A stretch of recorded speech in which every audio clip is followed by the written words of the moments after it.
이어서 공시 하나 확인해 볼까요? 지금 도하 엔지니어링의 최대 주주가 200만 주를 증여했다라는 공시가 나왔습니다. 최대 주주의 증여? 특별한 이유가 있었던 걸까요? 예, 보통 증여를 하면 증여세를 내야 되는데 그 증여세는 이제 당연히 증여를 하는 시점이 중요하긴 합니다. 왜냐하면 증여세 산정 기준이 증여를 발표한 날 전후 2개월의 주가를 평균 내거든요. 그러면 만약에 전체가 4개월 정도인데 4개월 동안 계속 주가가 고공행진을 했다. 그럼 그 시점을 골라서 증여를 했을 리가 만무하다라는 것이 이제 합리적인 추정입니다. 그런 점에서 증여를 했으면은 향후 2개월 정도는 이제 횡보를 하다가 그 이후에는 뭔가가 좀 좋은 소식으로 이벤트가 있어서 상승하지 않을까라고 이제 그런 점에서 증여 공시를 되게 중요하게 봅니다. 곽영필 회장은 사실 도하 엔지니어링의 창업주는 아닌데 창업주가 이제 영입한 분입니다. 서울대 토목공학과 출신으로 또 오늘의 도하 엔진을 만드는데 이제 그 중요한 역할을 하신 분입니다.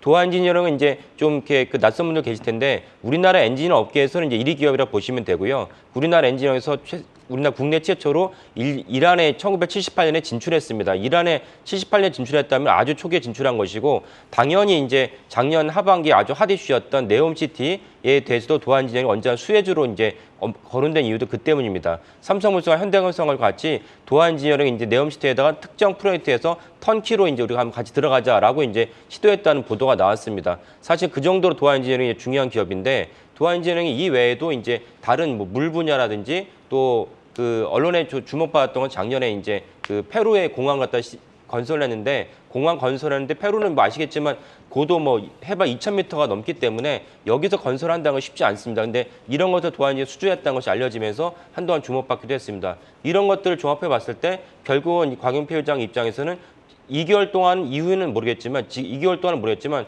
이후에 뭔가 중요한 것이 있을 거라고 전망을 했기 때문에 이제 증여를 하지 않을까라고 추정을 합니다. 이걸 갖다 간접적으로 활용하셔서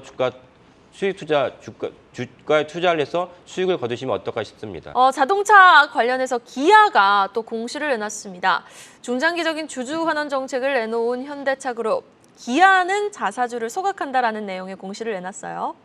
예, 어저께 이제 기아차가 가지고 있는 자사주를 소각한다고 발표를 했습니다. 앞으로 자사주를 추가로 매입하는 게 아니고 이미 갖고 있는 자사주를 소각한다고 발표를 했는데 주주환원 정책에서 자사주를 매입하는 것도 시장에서 이제 호응을 받는 정책인데 매입한 자사주를 갖고 소각한다는 것 자체는 더 호응을 받습니다. 왜냐하면 소각하지 않으면 그 자사주를 언제 그 물량을 쏟아낼지 모르기 때문에 좀 불안하긴 하거든요. 근데 소각한다고 했기 때문에 이제 시장에서 큰 호응을 받을 것으로 여겨지는데 규모가 이제 2,245억 원이니까 엄청난 규모죠.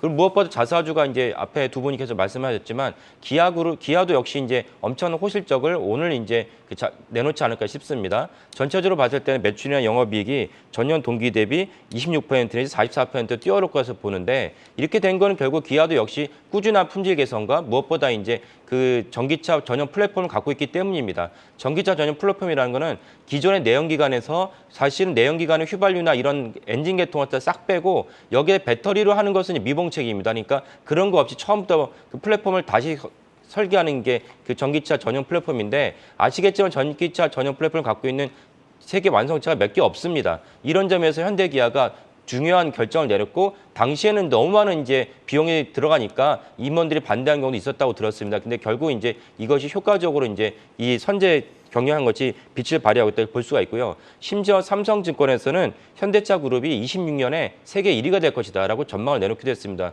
이게 어떻게 보면 참 약간 저도 그걸 보면 충격을 현대기아차가 세계 1위가 된다는 게 충격으로 와닿긴 했는데 이게 플랫폼이 전환할 때 선제 경영을 하고 투자하는 건 되게 중요합니다.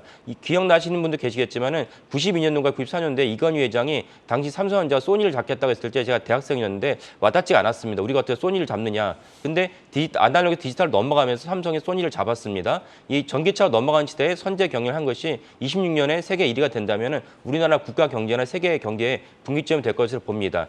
그리고 저는 현대와 기아 중에서 굳이 고른다면 저는 기아를 선택합니다. 왜냐하면 지배구조가 현대차는 아직은 좀 안 좋습니다. 그럼 아직은 지배구조가 불투명한 것을 외국인도 과연 선택하겠는가라는 관점을 봤을 때 동일한 맥락에서 R&D를 동일하게 하고 거의 마케팅도 동일하게 하는데 굳이 그렇다면 현대차를 고를 필요가 없다라는 관점에서 저는 기아차를 선택합니다. 이 점을 또 중요해 보시면 어떨까 싶기는 합니다.